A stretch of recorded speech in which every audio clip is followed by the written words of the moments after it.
روشنی جلدی کر تیار ہو جا، ہمیں پروڈیوسر سے ملنا ہے۔ ستارہ بائی کی آواز پر روشنی نے جائے نماز طے لگایا اور اپنے آنسو صاف کرتے ہوئے اٹھ کر باہر آ گئی۔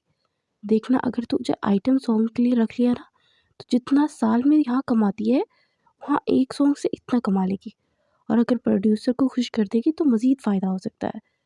ستارہ بائی نے اس کے کان میں کہا تو اس نے لب پینچ لے، لیکن ماں باپ اچھی طرح جانتے ہیں میں ایسا کام نہیں کر سکتی۔ لب کچلتے ہو بولی، تو ٹھیک ہے، میں تمہیں بیچ دوں، مجھے صرف پیسوں سے مطلب ہے، ستارہ بائی نے کہا، اور کرب سے وہ آنکھیں میچ گئی۔ بھائی باہر ٹیکسی ڈرائیور آ گیا ہے، بانو نے آ کر کہا، تو ستارہ بائی سے لے کر باہر نکل گئی۔ اس نے چادر اچھے سے لپیٹ رکھی تھی، اس بات سے ستارہ بائی اسے نہیں روکتی تھی۔ وہ خود کہتی تھی کہ وہ انمول ہیرا اور باہر جا کر اس پہ فری کی غلیظ نگاہیں قیمت کم کر دیں گی۔ وہ ونڈو شیشوں کے باہر سے دیکھتے اپنے رب سے راز و نیاز کر رہی تھی، اے اللہ، میں بھی تیری بندی ہوں، تو میری حفاظت کرنے والا، 17 سال تک میری عزت محفوظ رکھنے والے رب، میری ماں کے دل کو بدل دے۔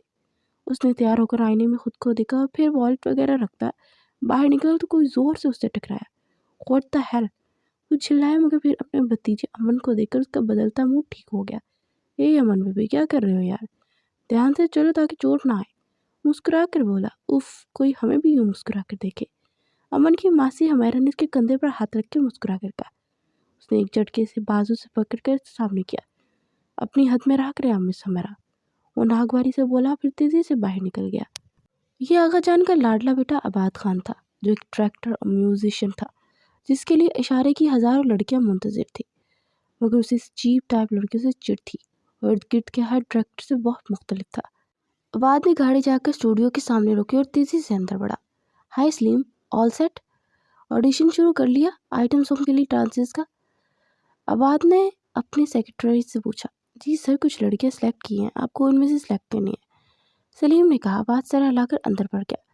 کچھ دیر بعد ایک لڑکی اندر آئی اور آ کر عباد کے گلے لگی۔ عباد نے زور سے اسے دھکا دیا۔ آئندہ سے حرکت مت کرنا، عباد نے غرا کر کہا۔ او سر، میں تو آپ کو خوش کرنا چاہتی ہوں۔ وہ من منائی، دفع ہو جائے یہاں سے۔ مگر سر، دروازہ سامنے ہے محترمہ، وہ تلخ لہجے میں بولا۔ اس کے باہر جاتے ہی عباد نے کھا جانے والی نظروں سے سلیم کو دیکھا۔ لڑکیوں کو ان کی حد بتا کر بھیجا کرو، عباد نے ناگواری سے کہا۔ سلیم نے شرمندگی سے سر جھکا لیا۔ ستارہ بائی نے کب سے انگلیاں مروڑتی روشنی کو ناگواری سے دیکھا۔ روشنی، کیا تکلیف ہے تجھے؟ اگر یوں ہی کرتی رہی تو ڈائریکٹر تجھے بھی نکال باہر کرے گا، اور دیکھ 50 لاکھ ملنے والے، ہم سالوں میں بھی اتنا نہیں کما سکتے، ستارہ بائی نے ناگواری سے کہا۔ مگر ماں، مجھے پوری دنیا کو اپنا آپ نہیں دکھانا، مجھے گھٹن ہوتی ہے اس سب میں، وہ لڑکھڑاتے ہوئے لہجے میں بولی۔ روشنی، بس کر اور دعا کر یہ رول مل جائے، ورنہ میں چودھری کے سپرد کر دوں گی ایک رات کے لیے، کیونکہ 18 کی ہونے والی ہے تو۔ ستارہ بائی کی بات پہ اس کا رنگ فک ہوا۔ اماں ایسو تو نہ بول، کیسی ماں ہے تو؟ وہ تڑپ کے بولی۔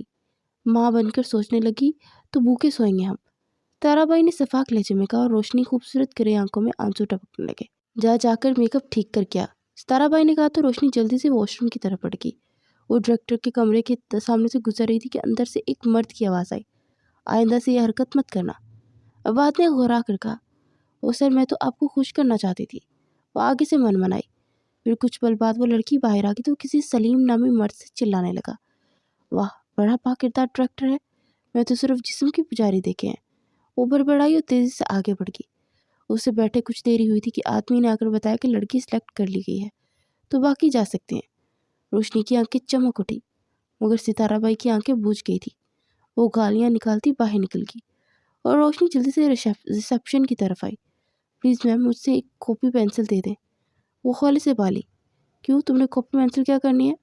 اس لڑکی نے تیزی سے پوچھا۔ دیکھیے، مجھے بہت مدد کی ضرورت ہے، یہ سر میری مدد کر سکتے ہیں، پلیز ایک بار مجھے ان سے مدد کے لیے ریکویسٹ کرنے دیں، اس نے التجائی انداز میں کہا۔ تو لڑکی نے اس کی طرف سے نوٹ پیڈ اور بال پین بڑھائی، وہ تیزی سے کچھ لکھنے لگی، پھر اسے کاغذ پھاڑ کر فولڈ کر کے اس کی طرف بڑھایا۔ پلیز یہ ڈائریکٹر صاحب کو دے دینا، انہوں نے کیا گا اس میں جو لکھا ہے وہ ضرور کریں، اس لڑکی نے التجائی انداز میں کہا، اور پھر تیزی سے باہر نکل گئی۔ اس لڑکی نے اس کی جانے کے بعد کاغذ کھول کر پڑھا، اور پھر طنزیہ انداز میں مسکراتے ہوئے کاغذ کا گولا بنا کر سامنے اچھال دیا۔ عباد اپنے روم سے باہر نکلا تو ایک کاغذ کا گولا اس کے منہ پر لگا۔ اس نے چونک کر وہ کاغذ دیکھا، اور پھر جھک کر زمین سے اٹھا کر اسے کھول کر پڑھنے لگا۔ اس میں لکھا تھا، السلام علیکم صاحب، میرا نام روشنی ہے، اور میں ایک طوائف ہوں، مجھے آپ کی ہیلپ کی ضرورت ہے، پلیز اگر ہو سکے تو ستارہ بائی کے کوٹھے پہ آ کر مجھ سے مل لیجیے۔ عباد نے تحریر پڑھ کر سر جھٹکا اور پھر کاغذ پاکٹ میں رکھتا باہر آ گیا، اور گھر پہنچ کر وہ شام میں پارٹی میں چلا گیا۔ واپس آ کر وہ اپنی چیزیں نکال کر رکھتا رہا تھا کہ کاغذ بھی اس کے ہاتھ سے لگ گیا۔ اس نے اس کو ایک بار پھر پڑھا، پھر کچھ سوچتا ہوا وہ سونے کے لیے لیٹ گیا۔ اگلے دن جب وہ فارغ ہو کر اسٹوڈیو سے نکلا تو ٹائم کافی ہو گیا تھا، تو اس نے گاڑی بازار حسن کی طرف موڑ لی۔ وہاں پہنچا تو ہر ایک ہاتھ پھیلائے بے باکی سے اپنے کوٹھے پر اسے بلا رہی تھی۔ اسے کراہت سی محسوس ہوئی۔ پوچھتا ہوا وہ آخر کار ستارہ بائی کے کوٹھے تک پہنچ گیا۔ وہ جب سیڑھیاں چڑھتا اوپر آیا تو ستارہ بائی اسے دیکھ کر چونکی۔ پھر اس نے پرجوش انداز میں استقبال کیا اور عباد کو گاؤں تکیے لگے ایک گدے پر بٹھا دیا۔ مجھے روشنی سے ملنا ہے۔ ارے مجھے یقین تھا آپ کو میری بیٹی کا ڈانس بہت بھائے گا اور آپ دوڑے چلے آئیں گے، ستارہ بائی نے عباد کی بات پر کہا۔ اوہ تو یہ سین ہے کہ ان کو فلم انڈسٹری میں جگہ چاہیے۔ عباد نے بیزاری سے سر جھٹکا۔ پھر کچھ دیر بعد روشنی اندر آئی۔ اس نے وائٹ کلر کا فراک پہنا تھا جس پہ ریڈ پیچ لگا ہوا تھا اور سر پہ ریڈ کلر کا دوپٹہ تھا اور چہرے پر جالی دار نقاب تھا۔ وہ چلتے ہوئے عین عباد کے سامنے بیٹھ گئی اور نظر اٹھا کر عباد کو دیکھا، اور عباد کا دل ان گرے آنکھوں میں ڈوب سا گیا۔ پھر روشنی نے کلاسک ڈانس کیا اور ڈانس کے بعد وہ اٹھ کر اندر پڑ گئی۔ عباد نے والٹ سے پیسے نکال کر ستارہ بائی کی طرف بڑھائے۔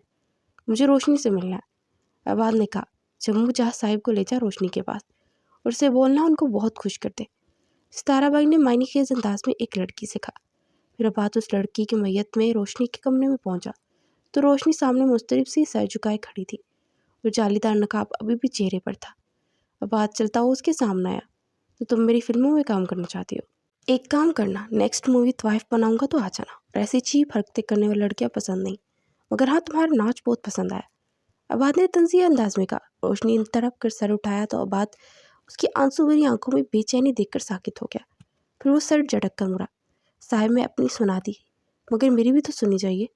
اس کی مدھم آواز پر عباد نے پلٹ کر دیکھا۔ چلیے سنائیے، عباد نے اسپاٹ لہجے میں کہا۔ اف کتنے غصے والا شخص ہے یہ، روشنی نے دل ہی دل میں سوچا۔ مجھے آپ خرید لیجیے اور یہاں سے نکال دیجیے، میں آپ کے لیے اس احسان کے بدلے آپ کی زندگی پر خوشیوں کی دعا مانگوں گی، وہ سر جھکائے بولی۔ عباد اس کی بات پر کہکا لگا کر ہنس پڑا۔ اچھا، یہ تمہارا اور ستارہ بائی کا پیسے بٹورنے کا نیا طریقہ ہے کیا؟ ویسے اور کتنے لوگوں کو ایسا چونا لگاتی رہتی ہو؟ تم محض ابھی 18-17 سال کی ہو، مگر حرکتیں دیکھو اپنی۔ خیر میں بھی کسی پر سر کھپا رہا ہوں، ایک دھندے والی جو نہ جانے کتنے لوگوں کو اپنے بستر میں سلا چکی ہے، مگر محترمہ ایک اعلیٰ شریف گھرانے کا ہوں، تم جیسے کہ منہ نہیں لگتا۔ عباد بولتا چلا گیا۔ روشنی کے آنسو موتیوں کی طرح بہنے لگے۔ صاحب ہم نے سوچا تھا آپ مضبوط کردار کے آدمی ہیں تو آپ ہماری مدد بغیر مفاد کے کریں گے، پر مجھ سے غلطی ہوگی، میں نے یہ نہیں دیکھا کہ آپ اخلاقی لحاظ سے بہت گرے ہوئے انسان ہیں، ایک گھمنڈی اور مغرور آدمی ہیں۔ روشنی نے اپنے آنسو صاف کرتے ہوئے کہا۔